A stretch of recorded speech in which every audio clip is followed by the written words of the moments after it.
Good morning, everybody. My name is John Cox. I'm here to present the presenters, Grant Davidson and also Caitlin Simpson from the Tile Council of North America. Grant's bio is he's the lead researcher at TCNA focused on the frictional properties of ceramic tile and other hard surface flooring materials, a topic in which he regularly presents to the international community. He additionally conducts forensic analysis and materials characterization for TCNA labs specializing in optical and scanning electron microscopy techniques. He serves as an executive director on the ASTM Committee C21 on ceramic whitewares and has led several consensus-based standards development initiatives. He is a graduate of Clemson University with a degree in materials science and engineering and a recipient of the ASTM International Emerging Professional Award. Now, Caitlin. She's the Director of Laboratories for the International Product Assurance Laboratories, a new offshoot from TCNA, and she's also Committee Manager for the ANSI Accredited Standards Committee A108 and the U.S. Technical Advisory Group for ISO TC189, International Technical Committee for Ceramic Tile and Installation Materials. Additionally, she actively serves on various standard committees, including ASTM C21 Ceramic Tile, ASTM C18 Dimensional Stone, ASTM F13 Walkway Safety, and ASTM F15 Consumer Products. Ms. Simpson earned her degree from Clemson Materials Engineering and joined the TCNA in 2006. Welcome, the speakers. All right. Thank you, John, for the introduction. So, as you mentioned, I am Grant. This is Caitlin. We're going to be taking you through our presentation today. We hope you enjoy it, but let's jump right into it. So, I'm going to kind of cover a big chunk of slip resistance related information, and then Caitlin's going to take over and talk about our lab, important standards in the industry, and how we test those. So let's dive right into it. So, starting with slip resistance and friction, I'm going to kind of go over what the landscape of friction standards and testing standards are in the ceramic tile industry, in the specification community, but I'm also going to talk about the world beyond that, so how it's been adopted into some specific model building codes. So starting with the first key standard that you really need to know about and kind of forms the crux for my portion of this presentation, it's ANSI A326.3. So this was initially published back in 2017. It existed before that as part of ANSI A137.1. That's a ceramic tile specification that had a DCOF test method in it, but what we saw was people using it outside of just the ceramic tile industry. For example, people in natural stone will use it to assess the friction of their flooring materials. So in 2017, it was developed into a standalone method that can be used for other hard surfaces outside of ceramic tile. But it is primarily used for ceramic tile measurement of friction. That's the primary method. It was updated last year, 2022, in February, so early last year, to include what is a 5-category product use classification system. So this is really a big step forward as it relates to the communication of slip resistance properties in terms of transparency by what the manufacturer is now able to provide. So essentially it is a standardized criteria that enables them to communicate their product use based on slip resistance characteristics. So here's what that chart looks like. And what the standard requires is to meet it, manufacturers must classify their products into one or more of these 5 categories. So breaking down each of these columns, starting from the left, you can see the classification itself, the title of each classification. We have a few categories for interior, starting with dry and then moving into wet areas, then moving into exteriors and oils and greases. And then moving on, the reference category, that's just for ease of reference. The manufacturers, you'll sometimes see them using that sort of terminology to refer to these classifications. And then we have the criteria. You might recognize the first two. Those are DCOF based, and if you know the 2017 version of ANSI A326.3, the initial publication of that standard, and what has been used for a long time in the ceramic tile industry, it is the DCOF measurement and that .42 number. So that's similar to what has been used for a long time. What's new is this idea of manufacturer declared, which you see for the latter three categories and optionally for the interior wet classification. So what does that mean? Essentially what that means is the manufacturer is required to determine the basis for such product use classifications that have that criteria, that requirement, potentially using a number of things, because there's a lot of different things that go into slip resistance.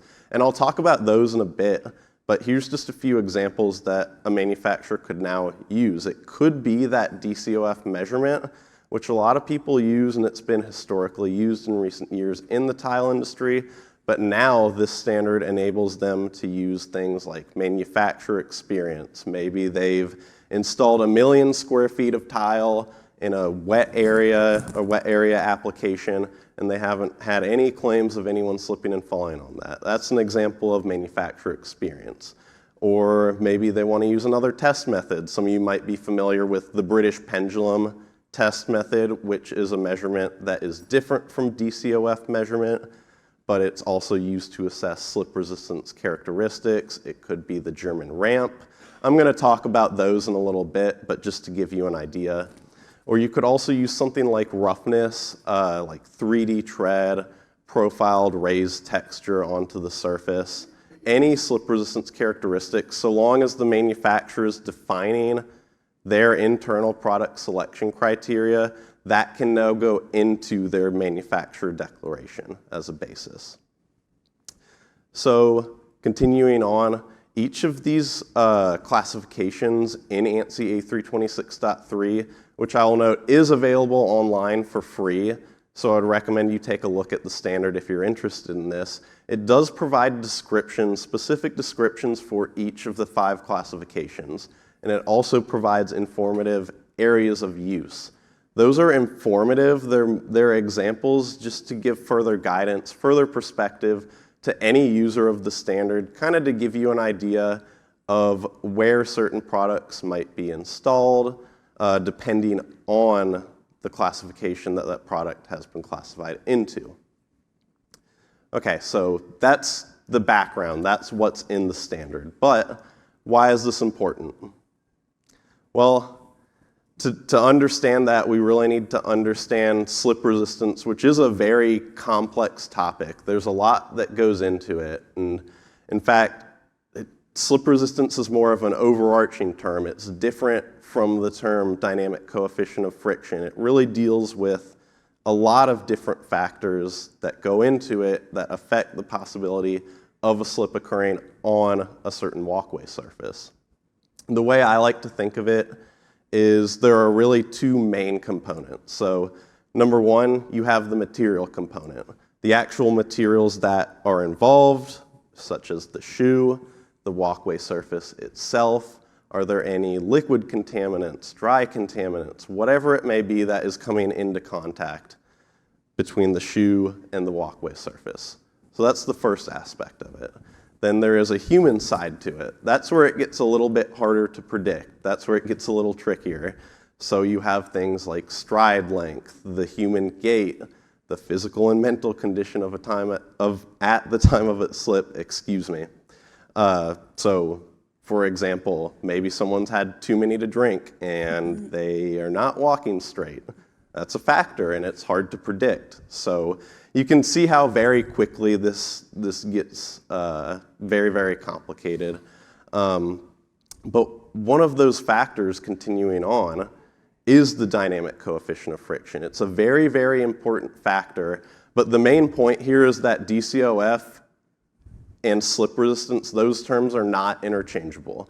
DCOF is an important component of slip resistance related factors, but it actually has a very concise mathematical definition for which we can output a number to give you an idea of that flooring material's characteristics. And it's not the only factor that is appropriate in determining the appropriateness of a product for that particular application that you're looking to install in. It's very helpful in comparing surfaces, but it does not predict the likelihood that a person will or will not slip. Emphasis on the word likelihood that a person will or will not slip. It does help, it's very helpful, but again, the likelihood that a person will or will not slip, that's not exactly what the number is telling you. There's a lot of other things to take into consideration. And that all will tie back to the idea that manufacturers now, with that concept of manufacturer declared, can use those many different factors. But continuing on, so that's the first challenge. You have many different factors. And continuing on with the second bullet here, I've already covered DCOF isn't always the whole picture. There might be some other factors that would be very helpful. It depends on the material. It depends on the application. There is a lot of information out there. The terms slip resistance, traction, slipperiness, DCOF, you'll see them used interchangeably all the time. This stuff happens frequently, and oftentimes people just do it unassumingly. But they all have some sort of overlap, but they're usually distinct. So again, more guidance is needed from the flooring manufacturer. And that's kind of the aim of the manufacturer declaration and the idea of product use, to provide a little bit more transparency. Another one of the challenges is the amount of different testing devices that are available. I should say it was at least previously a challenge. Now it could be to a manufacturer's benefit, because as I mentioned a few slides ago, for the manufacturer declared criteria, as long as they're defining their internal selection criteria, what went into them making the decision to say, okay, we're declaring this tile product for this product use classification, they could use a different testing device other than a drag sled tribometer that outputs DCOF, which has been commonly used in the tile industry for a long time now. They can use other devices now. Yeah, please. So what the standard actually says, and it's in section 3.4, it's called Manufacturer Declared Product Use Classification. The requirement is that the manufacturer defines what is called an internal product selection criteria. So that's the term that is used. There's not necessarily after that a strict criteria on how they get there, but they need to be basing it off of the examples that I gave earlier, some sort of slip resistance-based test method, characteristics, experience, slip resistance-related information. They need to internally define that and use that as the basis for what they are then declaring into a certain classification category. Does that help? Here's why I asked. Mm-hmm. Okay. Sorry. If you've seen those envelope cuts in the showers, okay? A panel is used, okay? They've done slip resistance and they've categorized it with one of those categories. Have they done that testing on a flat surface, or have they done that on the slope going into the shower, Mm-hmm. for example?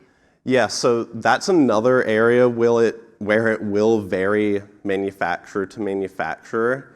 So to give you an example, one of the things that I'm going to talk about later on in the presentation is a certain building code where there is actually a provision that as the incline of a walkway increases, they require an increasingly higher level of DCOF at the minimum requirement. So the manufacturer is really the ones who has the experience with that. So they will probably want to take that into consideration, especially if they're the ones saying it can be used in that application. As for like a specific criteria, again, sorry I can't give a better answer than it varies from manufacturer to manufacturer, but They don't have to define it to us. They don't have to tell us. As installers, for example, or designers, we don't have to know what testing method they use to come up with what category they're declaring. So they're required to, or they will usually provide what the product use classification is. That, again, they might not necessarily provide what their criteria is. I have seen some people doing it. They have dedicated like areas on their websites where they do provide that information, and it's one of those areas where you can always ask them.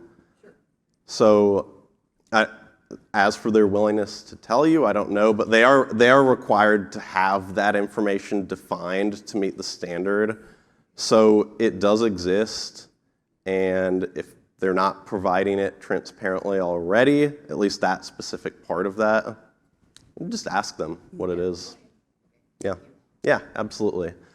So wrapping back to the many different ways that you can assess walkway friction, really there are three, at least main classes that I'm going to cover right now, because these are the ones that we see more commonly, at least in the US with the drag sled here first, and then we see the pendulum type tester. That's very widely used internationally.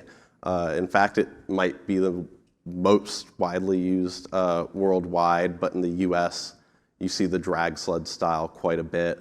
And then you will also see the variable angle ramp, also called the German ramp. But let's look at each one of these specifically, starting with the drag sled. So again, there are various US and international standards that specify the use of a drag sled style device. For example, ANSI A326.3, in addition to those product use classifications, there is also a test method in there for measuring the dynamic coefficient of friction of hard surface walkway materials. And typically, people are using the drag sled style. That's what's specified. So advantages to that, they output DCOF, which is widely used in the United States. It's lab and field testing capable, so that's a huge pro, and it can test in wet and dry conditions. But looking at the limitations, one of the key aspects of that discussion is measurements over textured and profiled surfaces. So if you think about a randomly textured, maybe like a thick 2cm tile that inherently has product texture as a result of the manufacturing process, that requires, to test that with a drag sled, particularly this one shown in the picture, which is an example of a drag sled, you have to place the whole device over that surface, and it measures it with a sensor that's actually underneath. You cannot see it in this picture, but there is a rubber sensor underneath that slides across the surface. But at the same time, you also have the wheels moving along that same texture. So you could imagine how that would mess with the level of the device. That's a limitation to this. But it does do great on, generally flatter surfaces. However, there are other devices that have certain advantages from that aspect, like the pendulum. You can see that this is actually independent of the surface that is being tested, which does help out on those 3D profiled textured surfaces. So think of an example like a quarry tile with like a raised tread on it that you might see in a commercial kitchen or something like that. But just generally speaking, the pendulum is very widely used internationally in Europe and Australia. It hasn't quite broken in as much in the United States, but we still do see this stuff occur. People request it. It's also lab and field testing capable, just like the drag sleds usually are, wet and dry test conditions. But if any of you are familiar with some of the standards that this equipment is standardized in, they're pretty long standards. They can be pretty tedious at times, so it's a bit of a more stringent equipment setup and calibration requirements for using this device.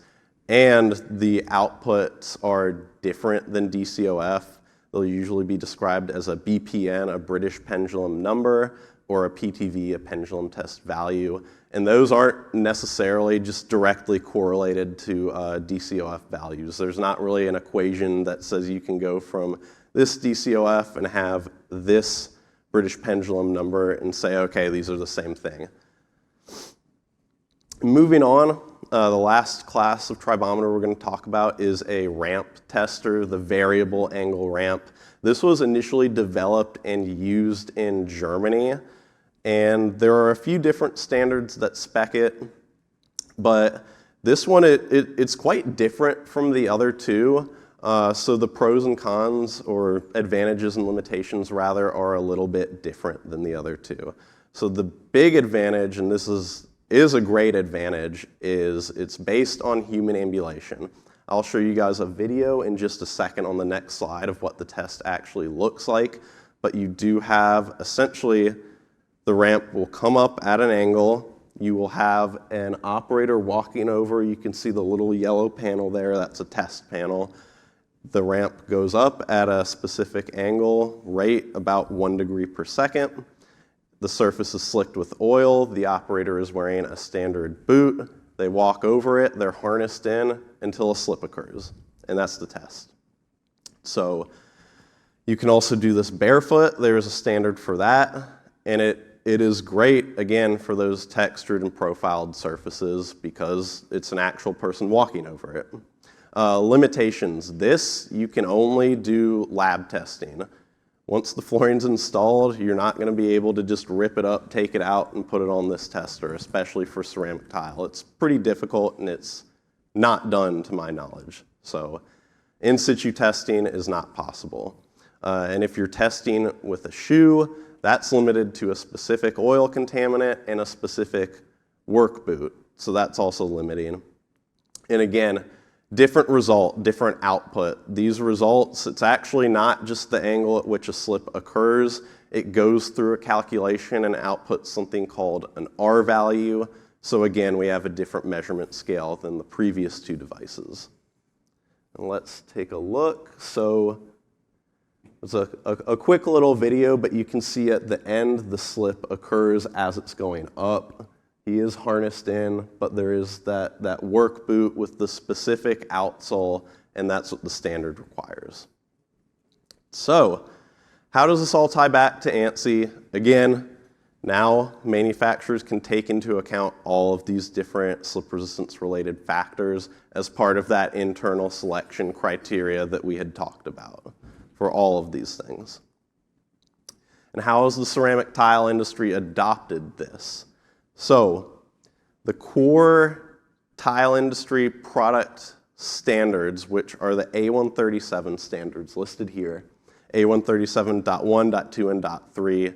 So each of those broken down by material type, specific material type, ceramic tile, glass tile, and then breaking down further into gauged porcelain tiles.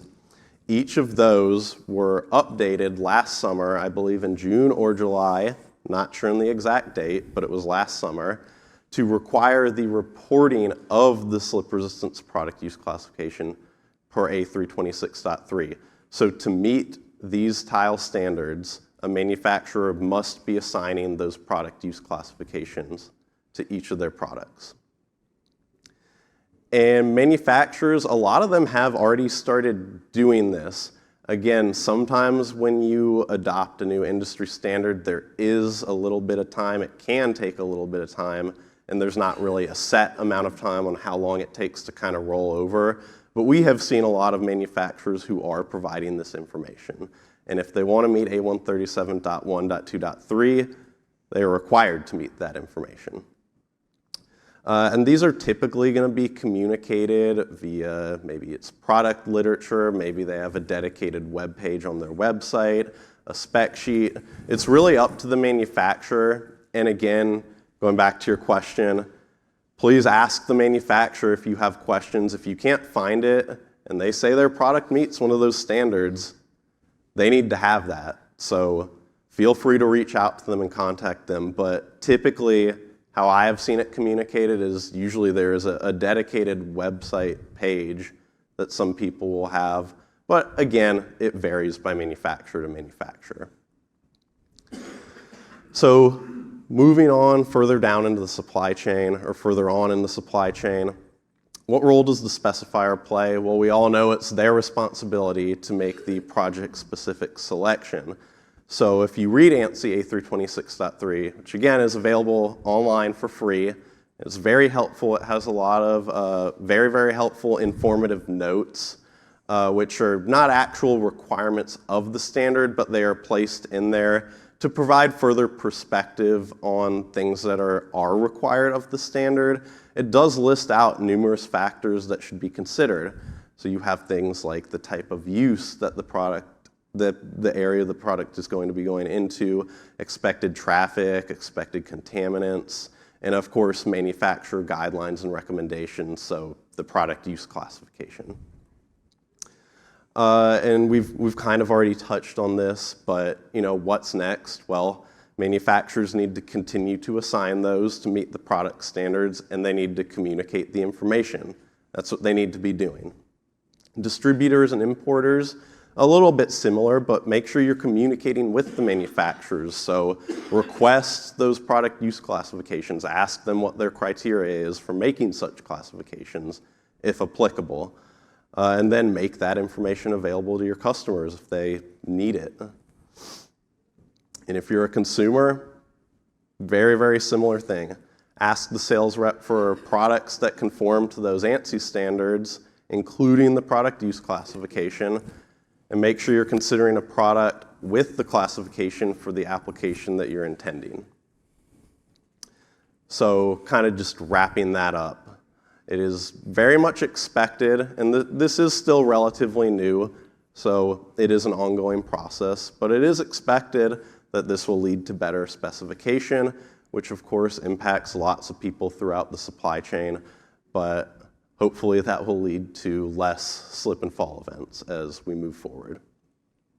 So now outside of the world of just ceramic tile, as it relates to slip resistance criteria in building codes, there are really two codes that we see that are widely used that incorporate some of the criteria that we have talked about, but we'll get into specifics on each of those. The two codes, they're listed here. We have IATMO, which is the International Association of Plumbing and Mechanical Officials.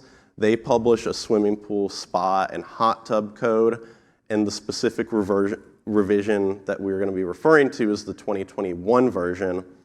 That's also available online for free. And then we have the ICC, the International Code Council, their 2024 code, so that has not yet been published, but it will be early next year. We'll talk about that. So starting out with IATMO, they have provisions in their 2021 code for slip-resistant walkway surfaces. That's the language, that's the section title in the code.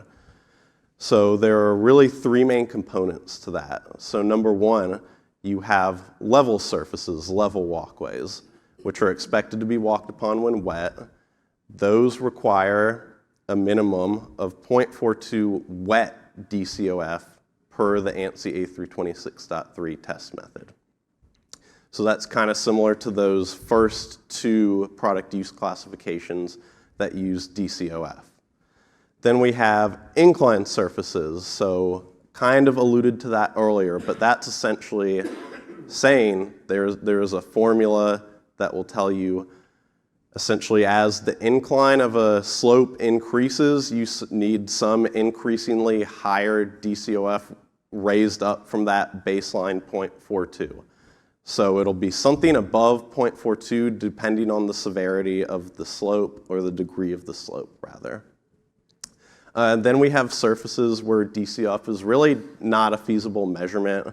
A326.3, as I mentioned earlier, people are normally using, or historically have used until the manufacturer declared criteria became available, a drag sled style, which may not be the best option for a profiled or textured surface. So that would be an example what would fall into here. And the requirement there, the code states that the design professional needs to provide documentation substantiating their product choice.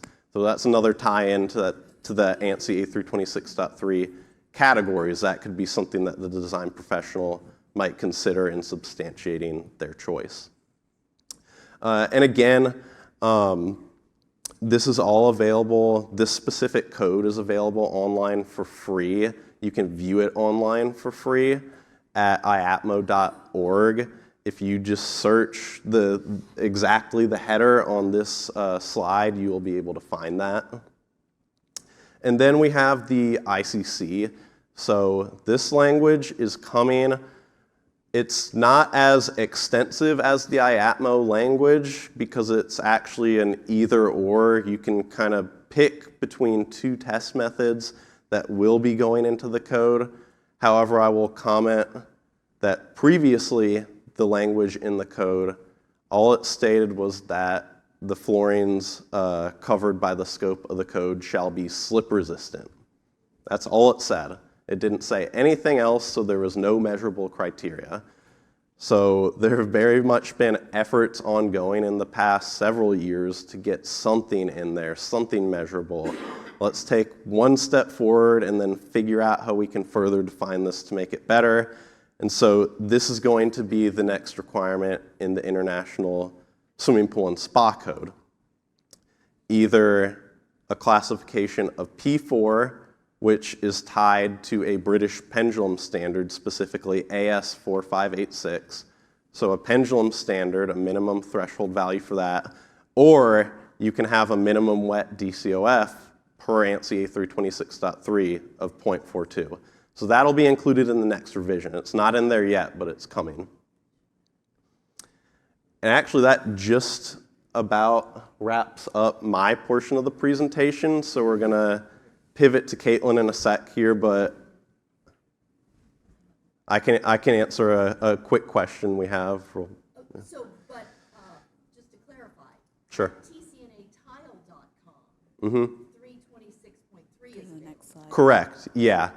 Go to your next. My next slide. But I appreciate it because we always like to remind people that this standard is available for free online. So completely free for download. There are other materials on that same webpage that you can find that may be helpful, such as like background and supporting information alongside the standard. But yes, correct. Your question? Yeah, how accepted is the new classification? Have you seen a lot of architects and designers jumping into that? Mm-hmm. Distributor, we haven't seen it a lot, even though we've got our ears open for it. Yeah. Do you see that increasing? So to the last part, I would say yes. It's always a challenge, or I would say sort of a gray area in kind of how long it takes to roll over from one like previous version of a standard, then you implement a change. How long does it take to like completely roll over? We were actually just talking about this the other day. I think it was back in 2012 when the industry sort of moved from the SCOF, the static coefficient of friction, to the DCOF. And that took a few years. I mean, it does take time, and unfortunately it is a gray area. But, I mean, kind of push back however you can, because we want to spread the word on this. We want people to know that now, at least if you want to meet the ANSI A137 standards, you need to be doing this. The manufacturer needs to be doing this. And we as a distributor want to push it forward too, because to me it's a lot easier. Yeah. You know, right now the knee jerk is 0.42, 0.42. Yep. That's the trigger for everybody. And this kind of takes some liability off of us as a distributor and pushes it to the manufacturer, which we like. But nobody's really asked for it specifically yet, even though we've been listening for it. Yeah.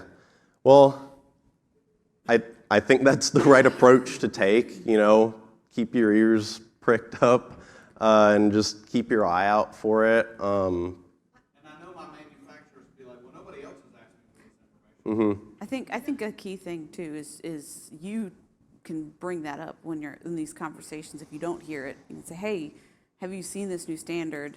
You can point them to our website where there's a lot of information and slides and FAQs and things like that about the new standard, just to start getting the word out. Because we are doing these sorts of talks and have all this information online, but we need help from the industry to get that word out. That's how we switch from SCOF to DCOF, is just everybody starting to talk more about it. I had asked one manufacturer where they were going Yeah. is where they were going to put it. Which they might do, and I have seen that, but I know I've told you this like 5 times already. Again, manufacturer to manufacturer. There's not a specific requirement in A through 26.3, at least right now. There might be in the future that says you need to communicate it in this way. Right. It's just you need to communicate it somewhere, somehow. Again, it's the standard's progressing. It will continue to progress. So these are some of the details that might get worked out in the future. It's still kind of there right now, and it's a good question to ask. But yeah. All right. Any more questions before we switch over to Caitlin? All right. I'm going to move this slide. We're going to pivot. Hopefully everybody gets the context of this picture. So we're going to talk about the lab and some other standards, but we have big news at TCNA. So the TCNA Product Performance Testing Laboratory is now the International Product Assurance Laboratories, IPA Labs. Over the past few years, we've seen a lot of growth in our laboratory. We've had to expand services to try to cover new industries. And we found that we need to have a better way to communicate to our customers our diverse range in testing that we offer. So we felt that it was time for kind of a new name and new brand for the lab. Nope, I went backwards. There we go. So the lab has been in place for over 60 years. We've been internationally trusted, testing services for the tile industry. We test all sorts of tile products, ceramic tile, glass tile, stone tile, installation materials, underlayment membranes, mortars, grouts, really any kind of materials that have to do with the industry, raw materials. And we've been doing that for many years. And most of that testing is to national and international industry standards. We also have a lot of experience in microbiological testing. This is where people typically don't understand where the connection is. So about 13 years ago, we started doing microbiological testing for photocatalytic tile surfaces. So there were certain tiles that had a coating applied to them that had antimicrobial functions. So we started this testing. We've had it for all these years. And then 2020 hit. And a lot of our tile testing kind of fell down, backed off. Not a lot happening in the industry. But there was a lot of interest in microbiology, in antiviral testing, in what are the safe surfaces we have available to us. And so our testing then extended on to all sorts of materials, and we started offering antiviral testing of surfaces, of disinfectants, and all sorts of materials. So as our demands changed, it became clear we needed to update. We need an update of the name, because when you're talking to a company that manufactures a coating that goes on automotive interiors, they don't really understand what the Tile Council has to do and why they should trust us for that testing. Even though we have the expertise, it's a little difficult to understand. But never fear, our tile testing isn't going anywhere. We're still offering the important testing services for our industry, the ceramic tile industry, and we continue to add new services for our industry as the needs arise. As new products are developed, we're adding those services to our lab. Also, our lab will continue to provide the research the background that's required for development of standards. We have a long history of offering that sort of research, testing, to really back up the standards that are developed in our industry. So that brings me to some of the new services we have, which most of them have to do with new standards that have been developed. So first, since coverings last year, I think we talked about it as a coming up soon, but since coverings last year, a new table, it was published in ANSI A 137.3 for 2cm pavers. This is the first standard in the entire world that has criteria for these products. And I'm sure many of you have seen that this is a really popular new up-and-coming trend, having these 2CM products. Again, something that has stemmed from the pandemic, where we see a product that brings everybody outside, tile products that can go on rooftops and have and on patios and exteriors. So that brings a whole nother challenge in how do you test these products? How do you make sure they're going to work? And they're installed in a different way than traditional tiles. So these new testing procedures had to be developed to evaluate these paver products, because we were hearing there are failures occurring. And one of the biggest concerns is in these types of installations on pedestals. This is a great opportunity for our industry to have a really cool patio option with tile, but you need to make sure that the product can withstand the installation. So these test methods were developed to evaluate these products, and all this testing is available now for anybody, not just manufacturers. Anybody can come and have a product tested to make sure it meets these 137.3 criteria. Another one that's new-ish, so in late 2021, there was a new standard that was published for self-leveling underlayments. This is a product that's been used for many, many years in installation of tile, but there was never a product standard or criteria for that kind of product. So the new standard, ANSI A118.16, has methods and requirements for these products that are called flowable hydraulic cement underlayments / self-leveling underlayments. So in this testing, or in this standard, there's quite a few different tests included or required for these products. Things like initial flow retention, healing time, so how long you have before it sets up, set time also, tensile bond strength, and compressive strength. So we also offer testing for sustainable products. This is, again, another thing that you hear a lot about. We want sustainable projects. We want the tile industry to be able to offer products for that, for those kinds of projects. So our lab now offers solar reflectance index testing. This is an evaluation that's per an ASTM E1980 standard. The results can be used to get LEED Sustainable Sites credits for heat island reduction. We also offer light reflectance value. We've been doing that for a long time, but we want to make sure people know that that's available, and there are credits available for LEED Indoor Environmental Quality credits relating to interior lighting. Meaning, if you have a surface that has a high reflectivity, light reflectance, then you may not need to use as much energy in your lighting in that room to have a lit room. Another new service that we'll be offering is a life cycle cost analysis calculation. So as a larger number of flooring materials appear on the market, we need a way to understand how these systems will economically perform over time. Like, how will these work over time? So our lab can do this life cycle cost analysis per ASTM E917, and it gives you all costs from cradle to grave are taken into account to determine the cost per square foot for a flooring system.